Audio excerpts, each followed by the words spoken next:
అమ్మా, ఏం చేస్తున్నావు? నీ ఆరోగ్యం ఎలా ఉంది? నేను బాగున్నానురా నాన్న. కానీ వాంతులు ఎక్కువగా అవుతున్నాయి కన్నా.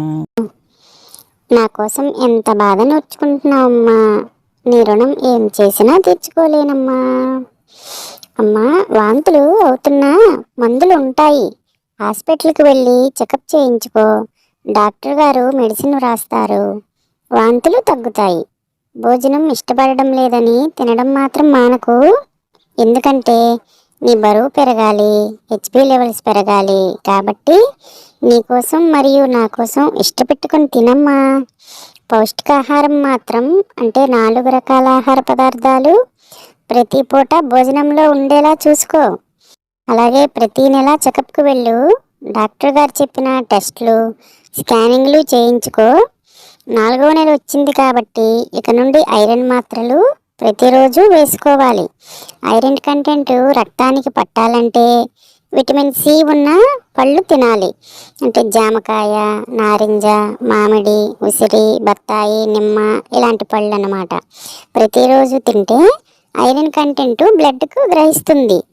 అలాగే కాల్షియం మాత్రలు వేసుకో. ఇది వేసుకున్నప్పుడు సూర్యరశ్మి తగిలితే విటమిన్ డి ఒంటికి పడుతుందన్నమాట. అలాగే 4వ నెల వచ్చింది కదా, ఒక టీడీ ఇంజెక్షన్ వేయించుకో. నెక్స్ట్ మంత్లో ఇంకో టీడీ ఇంజెక్షన్ వేయించుకో.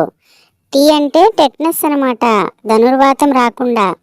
డి అంటే డిప్తీరియా, గొంతు ద్వారా వచ్చే ఇన్ఫెక్షన్లు రాకుండా నిన్ను నన్ను రక్షిస్తాయమ్మా. కాబట్టి 2 టీడీ ఇంజెక్షన్లు వేయించుకో.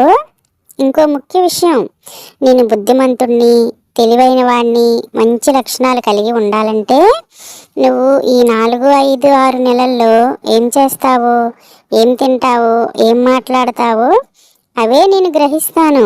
ఎందుకంటే ఈ 4, 5, 6 నెలల్లో నా బ్రెయిన్ డెవలప్మెంట్ జరుగుతుంది. ఇప్పుడు బ్రెయిన్ ఏది గ్రహిస్తే రేపు నేను అదే అవుతాను. కాబట్టి అందుకని అమ్మా, నువ్వు మంచినే చూడు, మంచినే మాట్లాడు, మంచినే విను.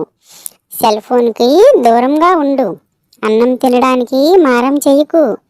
నీతి కథల పుస్తకాలు చదువు. అందులో నీతి నాకు చెప్పు. అలాగే రామాయణం, మహాభారతం, బైబిల్, ఖురాన్ ఇలాంటివి చదవడం కానీ వినడం కానీ చెయ్యు. చాగంటి కోటేశ్వరరావు గారివి కానీ, గరికపాటి గారు కానీ అలాంటి వారి ప్రవచనాలు విను. ఇంకా పజిల్స్ నింపడము, దారులు కనుక్కోవడము, లెక్కల పజిల్స్ లాంటివి చేస్తూ ఉంటే బ్రెయిన్ షార్ప్నెస్ వస్తుంది. నాకు కూడా షార్ప్ అవుతుంది అన్నమాట.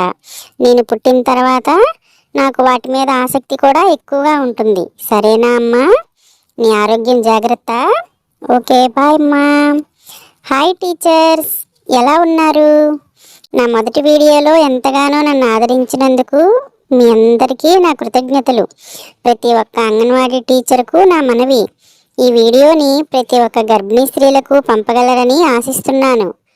ఓన్ మొబైల్ ఉన్న ప్రతి ఒక్క అంగన్వాడీ టీచరు మా టీచర్ గారి ఛానల్ను సబ్స్క్రైబ్ చేసుకోండి. Thank you teachers.